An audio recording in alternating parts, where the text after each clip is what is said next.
तो गीता जी अध्याय नंबर 15 के श्लोक नंबर 1 से 4 में, 16 और 17 में उस तत्वदर्शी संत की पहचान भी बताई है, और ये भी बताया है कि जिस परमेश्वर के विषय में वो तत्वदर्शी संत बताता है साधनाएं, उसको प्राप्त होकर के उस तत्व ज्ञान की प्राप्ति के पश्चात उस परमेश्वर के परम पद की खोज करनी चाहिए, जहां जाने के बाद प्राणी फिर लौटकर संसार में कभी नहीं आते। और वो तत्वदर्शी संत कैसा होगा? जो उल्टे लटके हुए संसार रूपी वृक्ष को विस्तार से उसके सब अंगों को भिन्न भिन्न बता देगा। स वेदवित वो तत्वदर्शी संत है। परमेश्वर कबीर देव जी ने 600 वर्ष पहले अपनी वाणी में इस उल्टे लटके हुए संसार रूपी वृक्ष की व्याख्या की थी। कबीर अक्षर पुरुष एक पेड़ है, निरंजन वा की डार, तीनों देवा शाखा है, भाई पात रूप संसार। अक्षर पुरुष एक पेड़ है जो पृथ्वी से बाहर दिखाई देता है, वो तना उससे ऊपर ऊपर सारा पेड़ कहलाता है। और ये तना तो अक्षर पुरुष है। एक निरंजन वा की डार, ये ब्रह्म उसकी एक मोटी डार है, और उसके एक डार का 3 शाखा है। वो ब्रह्मा विष्णु महेश तीनों गुण, तीनों देवा शाखा है, और पात रूप संसार। ये देखिएगा, परमेश्वर ने 600 वर्ष पहले गीता जी वाले ज्ञान को स्पष्ट किया था।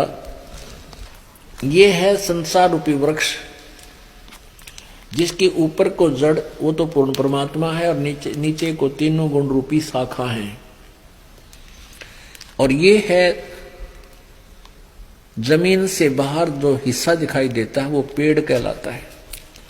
तो परमात्मा ने कहा था अक्षर पुरुष एक पेड़ है, और इस पेड़ की निरंजन ये ब्रह्म क्षर पुरुष ये इसकी डार, और तीनों देवा शाखा हैं, ये पात रूप संसार। सूक्ष्म वेद में परमात्मा ने एक ही श्लोक में सांकेतिक शब्दों में गीता जी के 15वें अध्याय का बिल्कुल सारांश कर दिया।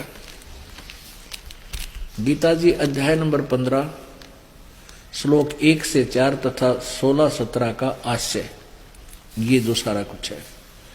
ये तना, ये अक्षर पुरुष यानी परब्रह्म भी कहते हैं, इसको अक्षर ब्रह्म भी कहते हैं। और ये मोटी डार जो है, ये ब्रह्म क्षर पुरुष कहो, क्षर पुरुष कहो, ब्रह्म कहो, सर ब्रह्म कहो, ये एक डार है। रजगुण ब्रह्मा जी, सतगुण विष्णु जी, तमगुण शिव जी, ये डार है, शाखा है। ये तीनों देवा शाखा है, और ये पात रूप संसार। हम यहां नीचे हैं, हम इनसे भी आगे हैं। और ये जड़ कौन है? ये जो सबका धारण पोषण करता है वो परमात्मा, ये परम अक्षर ब्रह्म है। गीता जी अध्याय नंबर 8 के श्लोक नंबर 3 में जिसके विषय में वर्णन किया है, वो परम अक्षर ब्रह्म है। वो कौन है? ये कबीर देव है, ये कबीर परमात्मा है। ये उस असंख्य ब्रह्मांड के सिंहासन पर विराजमान है, और ये जड़ है पूरे संसार रूपी वृक्ष के मूल है। और मूल से ही सब खुराक आहार सबको शक्ति प्राप्त होती है। तो इस पूर्ण परमात्मा ही पूर्ण परमात्मा ही तीनों लोकों में प्रवेश करके सबका धारण पोषण करता है।